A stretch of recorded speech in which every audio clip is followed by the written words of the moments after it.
Keramahan Ridwan Kamil saat berada di Tanah Suci jadi sorotan. Ridwan Kamil tahun ini melaksanakan ibadah haji bersama istri dan anaknya.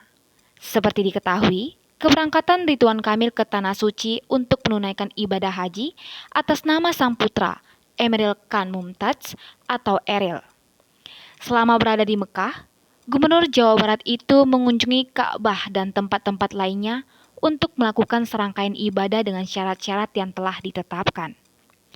Terjadi momen menarik saat Ridwan Kamil berada di Tanah Suci. Momen itu merupakan keramahan Ridwan Kamil saat membantu turis untuk berfoto. Hal itu diketahui lewat pantauan Tribun Style di media sosial Wali Kota Bogor, Bima Arya. Lewat unggahan di Instagram Story, Bima Arya membagikan momen tersebut. Dalam unggahan itu, terlihat Ridwan Kamil sedang membantu turis untuk berfoto di Tanah Suci. Keramahan Ridwan Kamil itu pun berhasil mencuri perhatian publik.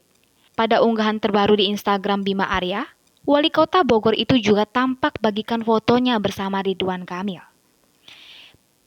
Bima Arya berharap bisa kembali lagi ke Tanah Suci. Terakhir, Wali Kota Bogor itu juga berdoa untuk keluarga dan negara.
Hai pemirsa Sri Popo TV, jangan lupa komen, like, dan subscribe, serta tonton terus berita-berita terupdate lainnya ya.